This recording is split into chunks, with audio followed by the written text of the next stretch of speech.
السلام علیکم ورحمۃ اللہ وبرکاتہ۔ آج یہودیوں کے درمیان اور مسلمانوں کے درمیان فلسطین کی سرزمین پر ایک زبردست قسم کی لڑائی جاری اور ساری ہے۔ بس یہی دعا کرتے ہیں اللہ عز و جل سے کہ مولا تبارک و تعالی، جس طرح تو نے بدر میں اپنی غیب سے مدد اتاری، جس طرح سے اور دیگر موقع پر اپنی مدد اتاری، اسی طرح سے مولا ایسے غیب کے انتظام کر دے کہ وہاں کے مسلمانوں کی مدد فراہم کر دے، تاکہ یہودیوں کو پتہ چلے کہ مسلمان کس قوم کا نام ہے۔ آپ کو یہ جان کر بڑی حیرت ہوگی کہ سن 1917 کے اندر یہ یہودی فلسطین کی سرزمین پر پناہ گزی کی حیثیت سے آئے تھے، پناہ لینے کے لیے آئے تھے۔ پوری دنیا ان کو اپنے علاقوں سے کھدیڑ رہی تھی اور مار کر پیٹ کر بھگا رہی تھی۔ کوئی ملک ان کو پناہ نہیں دے رہا تھا۔ تھوڑے سے عرصے کسی ملک میں رہتے، وہ ملک ان کو باہر نکال دیتا، پھر کسی دوسرے ملک میں پناہ لیتے، وہ ملک باہر کر دیتا، پھر کسی اور ملک میں پناہ لیتے، وہ ملک باہر کر دیتا۔ اس طرح سے نہ جانے کتنے ملکوں سے در بدر کی ٹھوکریں کھاتے کھاتے یہ 1917 میں فلسطین کی سرزمین پر آئے، معمولی تعداد کے اندر۔ اور پھر یہ ہوا کہ ان لوگوں نے اس علاقے پر قبضہ کرتے کرتے کرتے آج حالت یہ ہے کہ 92% یعنی 92% فلسطین کی سرزمین پر یہودیوں نے قبضہ کر چکے ہیں، اور مسلمانوں کو بالکل ایک مختصر سے حصے میں محصور کر کے رکھ دیا ہے۔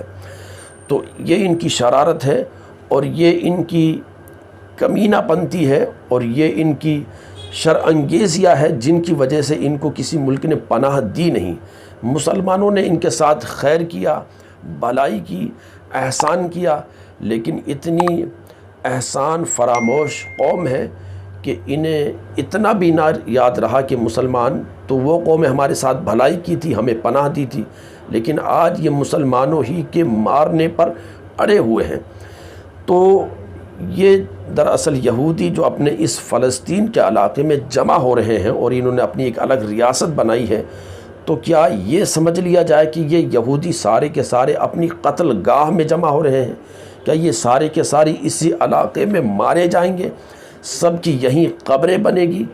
ایسا اشارہ ہمیں حدیث پاک میں ملتا ہے۔ یقیناً اللہ کے نبی صلی اللہ علیہ وسلم نے فرمایا، مسلم شریف کی حدیث ہے اور حدیث نمبر 2922، نبی پاک صلی اللہ علیہ وسلم فرماتے ہیں کہ قیامت اس وقت تک قائم نہ ہوگی جب تک مسلمان یہودیوں سے قتال نہ کریں، اور مسلمان ان کو خوب قتل کریں گے، یہاں تک کہ یہ یہودی کسی درخت یا پتھر کے پیچھے چھپے گا تو وہ درخت یا پتھر خود کہے گا، اے اللہ کے بندے، اے مسلمان ادھر آ، یہ یہودی میرے پیچھے چھپا ہوا ہے، اسے آ کے قتل کر۔ تو اس طرح سے مسلمان قتل کریں گے، سوائے ایک غرقد نامی درخت کے، کہ وہ یہودیوں کا درخت ہے، تو وہ اس کے پیچھے اگر کوئی یہودی چھپے گا تو وہ درخت اس کے بارے میں پتہ نہ دے گا۔ تو اب آپ دیکھ لیجئے، یہ 1917 میں آئے معمولی تعداد کے اندر، اور پھر بڑھتے بڑھتے بڑھتے بڑھتے ایک اچھی خاصی تعداد ان کی یہاں پر جمع ہو گئی، اور جتنے بھی یہودی